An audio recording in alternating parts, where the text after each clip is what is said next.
A reading from the Holy Gospel according to Luke. When Jesus had finished all his words to the people, he entered Capernaum. A centurion there had a slave who was ill and about to die, and he was valuable to him. When he heard about Jesus, he sent elders of the Jews to him, asking him to come and save the life of his slave. They approached Jesus and strongly urged him to come, saying, "He deserves to have you do this for him, for he loves our nation, and he built the synagogue for us." And Jesus went with him.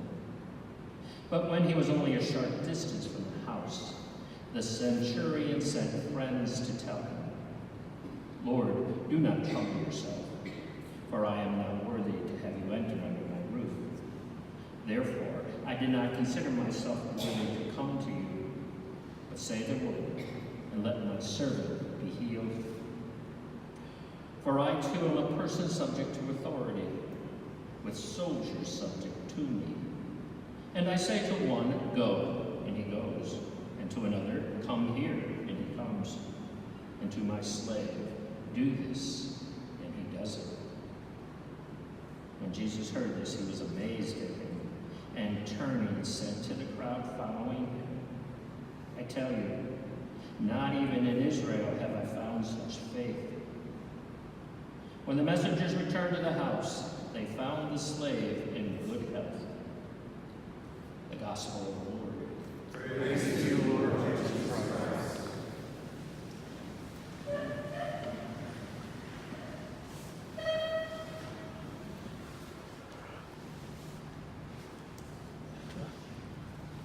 Listen again to a few of the words from the first reading today from Paul's letter to the Corinthians.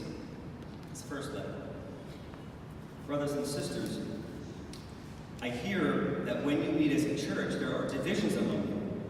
To a degree, I believe it. And then he goes on to say, "What can I say to you? Shall I praise you? In this matter, I do not praise you. Now, if I didn't know better, if these words didn't say that this is a letter written from St. Paul, I would dare to say that this was a letter written by Stephen Ray." Steve made a comment that he finds himself to be more like St. Peter than St. Paul. I don't know about that, Steve. I think you're a little of both. And that's a good thing. Because St. Paul didn't pull any punches. He told it like it was. You don't like it? Too bad. But he spoke the truth at all costs. There's a tradition in the Jewish culture that when a rabbi would preach, especially something that was very solemn and important, he would sit down and he would preach from the seat of authority. What I'm about to say based on this first reading, I feel like I should go back and sit on that chair, because this topic is something of great importance. St. Paul denounces the Corinthians for their behavior. Now, the early church communities were all different from each other. Some lived the Christian faith very well, and St. Paul sang their praises. Others didn't do it so well. Some did it poorly. St. Paul criticized them and chastised them. The Corinthians is one of those communities. They were very charismatic, but they were causing division. And he says that, "I hear there are divisions among you," and that angers him a lot. Division should never be in the church. God came to unify his people, to bring us all together as one. And one of the penitentiaries, we say, "You came to gather the nations into the kingdom of God." So God is all about unity.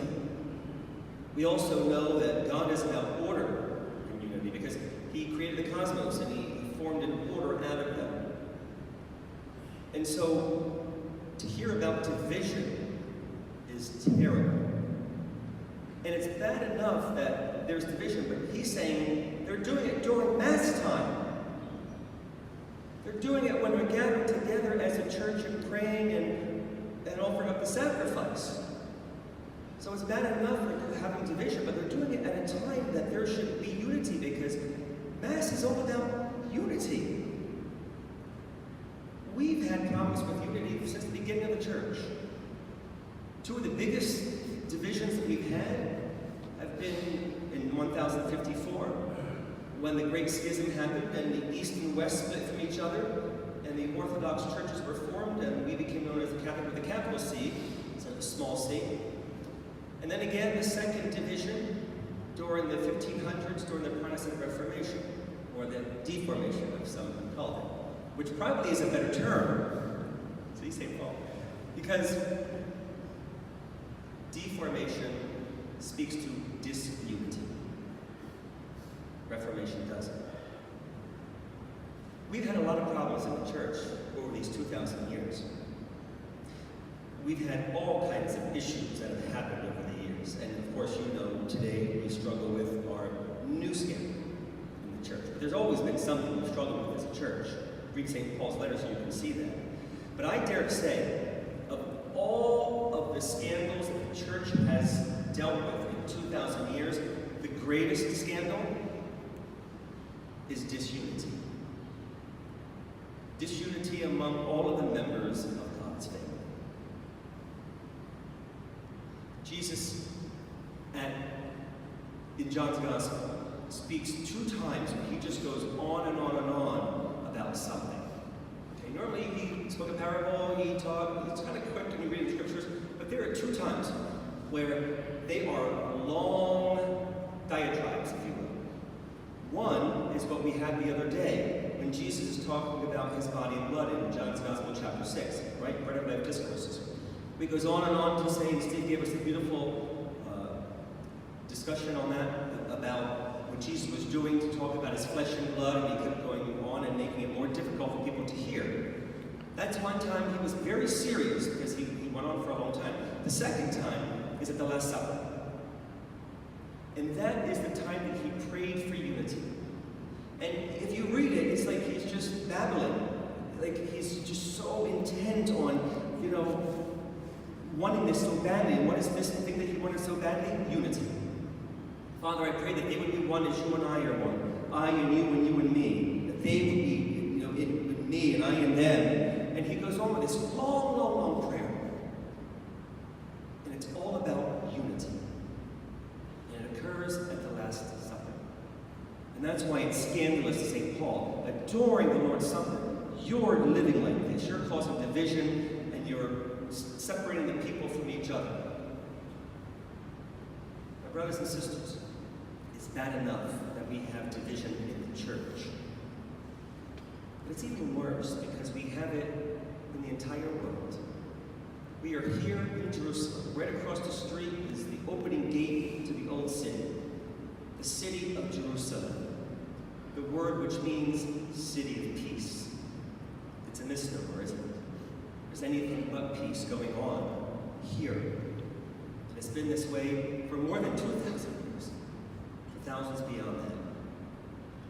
So I say to all of us today, as we go about through this beautiful city, and we walk these places that Jesus suffered and died for unity to bring all nations into the kingdom of God, we should be very sad. Happy at times too, yes, but to be a Christian is you gotta be schizophrenic. You gotta take being sad and happy together, and there's just constant tension. So while we are filled with joy to be here, we should be very sad at the same time, because there is disunity among